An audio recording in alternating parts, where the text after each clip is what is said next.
Welcome back to another video on the Inside Spurs channel. Happy Tuesday, early afternoon still. It's before 1 p.m. Hope you're looking after yourself. You're having a good day, whatever it is that you're doing today. If it's work, if it's just kicking back, relaxing, out of the driving range, hitting a few golf balls, or even down the pub, sinking a few.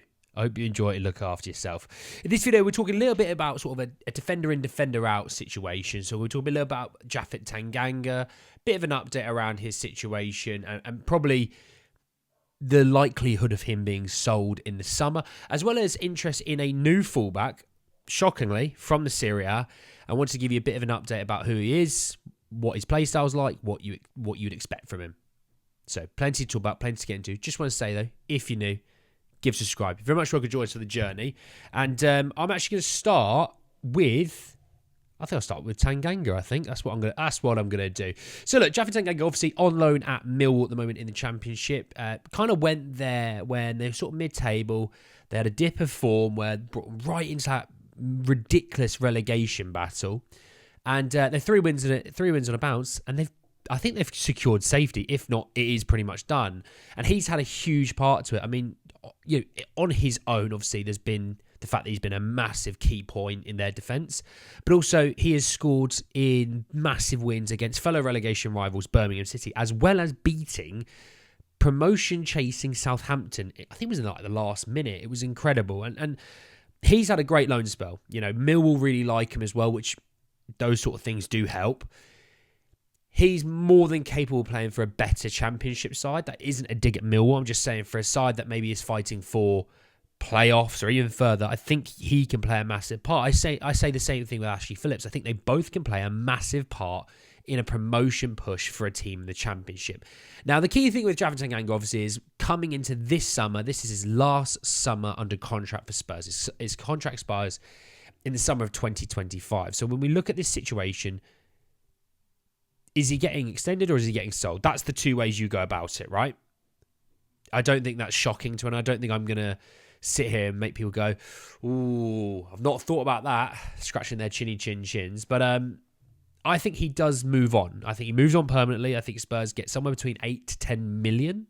And I don't think that's bad. Obviously, financial fair play, those things always help. When we think of the fact we sold Kane and Winks, those things always help your financial fair play. This is another one, which is quite nice. But also, he has fallen down the pecking order at Spurs. I don't think he would suit what we're trying to do at Spurs. Obviously he was linked. Obviously, before he went to Augsburg in the summer, he was linked with like Luton and stuff like that. And I think he could even be a defender for a lower Premier League side. I think the same with Joe Rodon. I think even Ashley Phillips probably could, to be fair. So he will not have a shortage of suitors. I would probably say Millwall will probably be one of them that want to sort of get him in permanently through the door. If you look at the rest of the Championship teams around that playoff spot, they would be keen on him. And Spurs need to be looking at it and going, look, if the Championship sides are trying to sell players for somewhere between 20 and 30 million at the moment, then I'm sure Spurs can get 10 million for he's a Premier League defender. Well, let's be honest, he's a Premier League defender.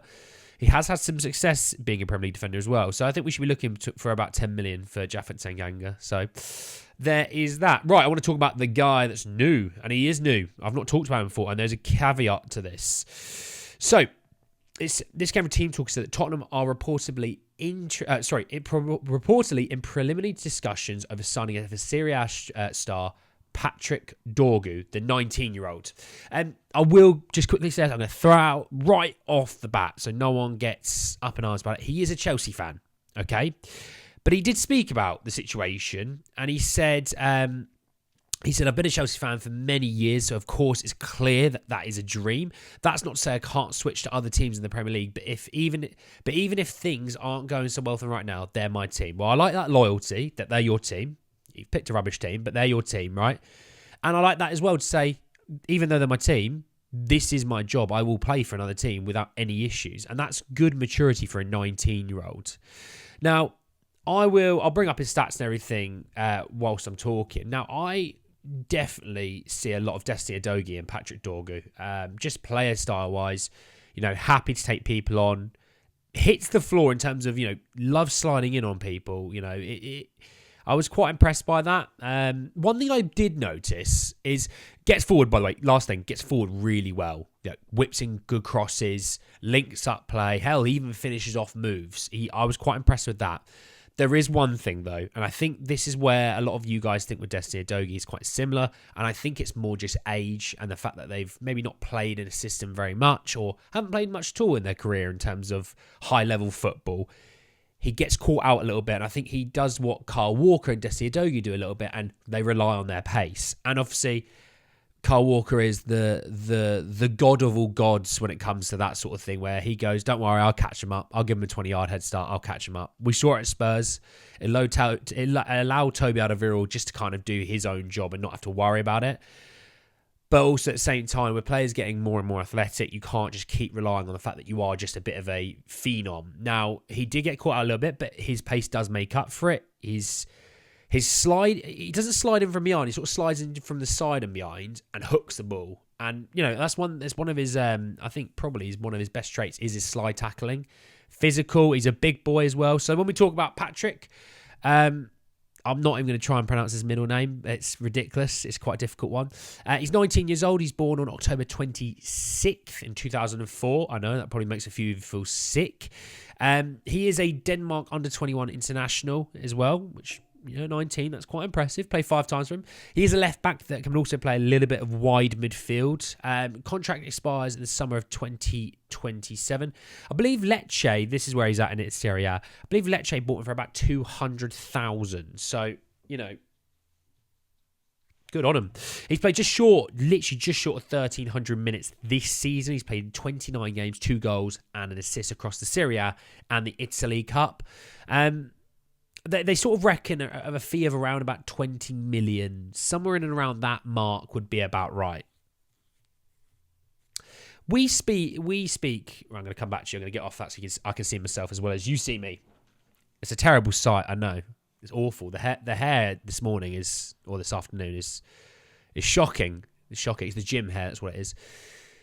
We talk about, Destiny Udogie's injury being season ending and the fact that, look, this shows the fact that, yes, we've got Destiny. We like Destiny. We think he's going to be a fantastic defender. And he already is probably the best left back in the league just because of injuries and things like that. I still think probably Andy Robertson is probably the best. But just because of injury's sake, I'm not going to throw him in this conversation. One thing I would say, though, is he does miss time with injury. He does like a booking. So you think of suspensions here and there. And that's where you need the backup. This guy... style for style makes sense. He really does make sense. He can play invert. He can play, going on an overlap. If you don't want there to be you think of Ben Davies. He's not Destiny Udogie. He's not going to be doing what Destiny Udogie does, right? This guy would. And that's why I think the drop-off in terms of Udogie to Dorgu, I'm not talking, player ability. I'm just talking player style isn't there. They play the same style. They're both physical. They're both big guys. They're much taller than I am. I think Dorgu's 6'1", something like that. So, bit of a beast for 19 years old. So he's going to continue growing as well. I like the move. I'm not really as fussed about the Chelsea thing. I'm just not. At the end of the day, this is a career for these sort of guys, and I love that honesty at 19 years old to say, look, they are my team. I do support them. But you actually find with a lot of footballers in the Premier League, they will come in supporting a club. Right? And as time goes by, because you play so much football for other teams and things like that, you kind of do drift away from that team you initially supported. So I don't think it's a big deal that he likes Chelsea. The fact that he's honest to say, but I'll play for other teams, no issue. Yeah, I'd absolutely play in the Premier League. I like that. I do. And I like the style of player. We need a left back. And I don't think it would stop us going to get a left centre-back, because I still think you've got Lloyd Kelly or a Tosin Adarabioyo on a free there. You can go get a left back as well, But we shall see. But anyway, guys, in the video, I hope you enjoyed. Drop a like on the video if you did. Hit me in the comment section your thoughts and feelings about Patrick Dorgu. If you've not seen him, go have a little watch. There's some good highlights out there if you haven't seen him. Obviously, your thoughts and feelings about Japhet Tanganga and what you think we may get for him in the summer. Obviously, subscribe to the channel if you're new and hit the bell notification for more. But anyway, guys, at the end of the video, and I will see you all very, very soon. Take care, guys.